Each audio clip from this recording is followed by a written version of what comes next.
everlasting righteousness. He usher in blessing. It's all part of that. After the resurrection, you have these strange statements. He says, do not touch me, because I have not yet ascended to the Father. Now that has a Levitical thing to it, because you could not just touch the sacrifice. Once the sacrifice is offered, nobody could touch it. The priest even has to be finished with it. The sacrifice brings shalom. And what did Messiah say? When Messiah first saw his disciples, what did he say? In King James, he said, peace be unto thee. Of course, he never spoke King James.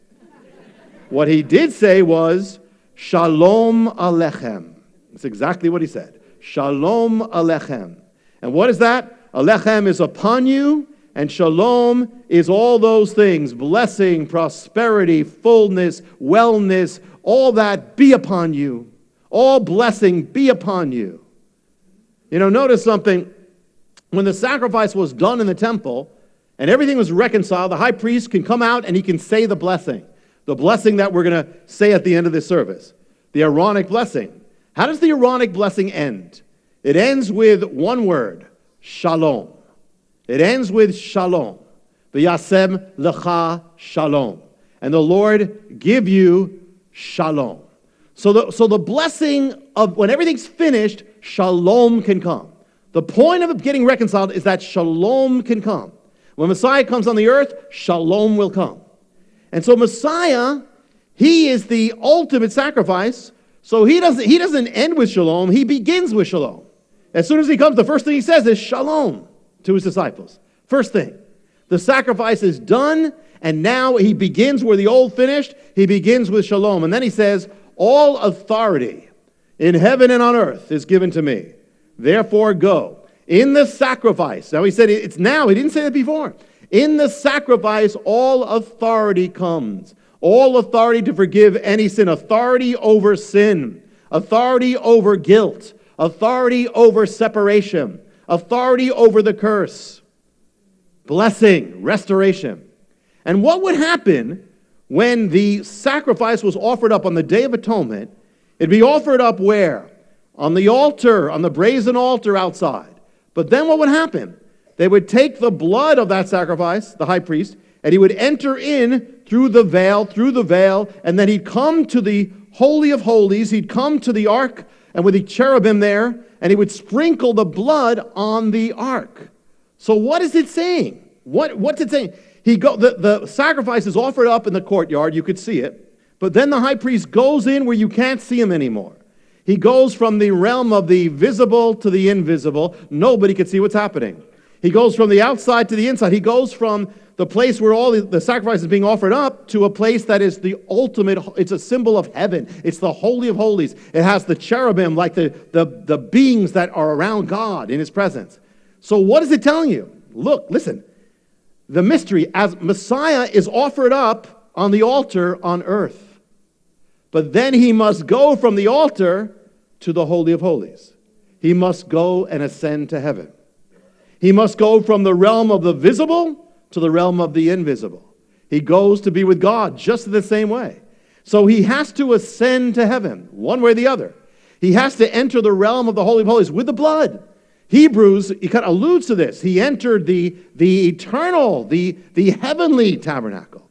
He enters into God's presence to bring this. So that's why he said, I must ascend to my Father in heaven. There was a sacrifice that was offered up that is called in Hebrew, Olah. Try it. Some of you are high. If you're Spanish, it's high. But if you're Hebrew, it's something else.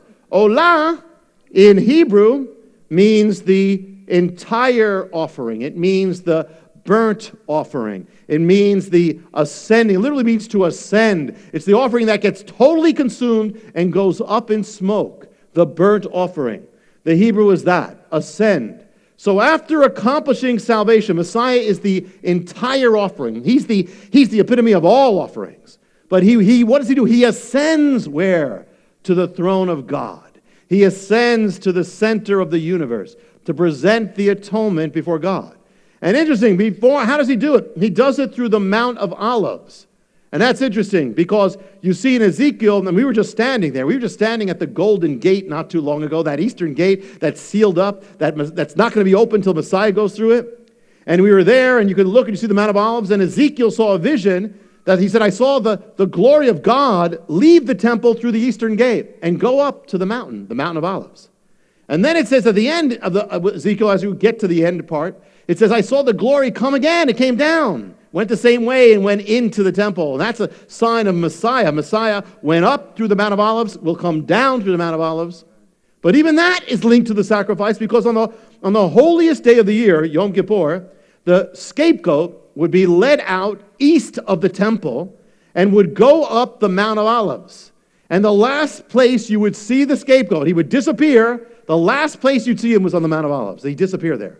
So Messiah is the scapegoat. And when he goes up the same way that the scapegoat went up. And then he disappears from this world. Disappears as the scapegoat did.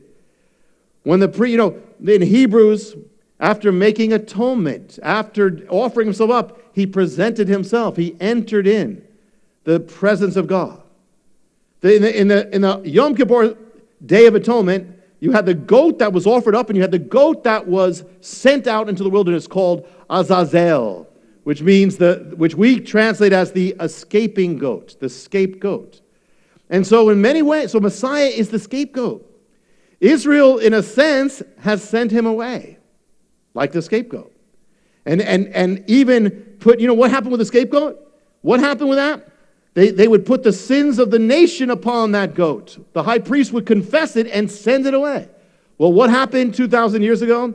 For the most part, although there were many Jewish people who accepted him, but the nation as a whole, starting with the priests, they put their sins on him. They accused him of sin that he never did. They put their sins upon him, and they've still been a scapegoat for 2,000 years. And for 2,000 years, the Jewish people have had no temple. They've had no sacrifice. They have had nothing. They've had no Yom Kippur, nothing. They had no sacrifice on the day of sacrifice. And at the same time, Jesus, Yeshua, has become a scapegoat. And that's kind of God is saying, do you see this here, Israel? He is the one. And he's dwelled outside of the camp of his own people. He's been with the nations and not with his own people, outside of the camp. That's what happened to the scapegoat. He dwells outside the camp. It says in Hebrews 13, let us go outside the camp where Messiah is. He's always outside the camp. He's outside the camp of culture. He's outside the camp of acceptance. He's outside the camp of Hollywood. He's really always outside the camp. And so we cannot be ashamed to dwell with him, no matter what that brings to us. Because he was not ashamed to dwell with us when it brought him death. Amazing thing.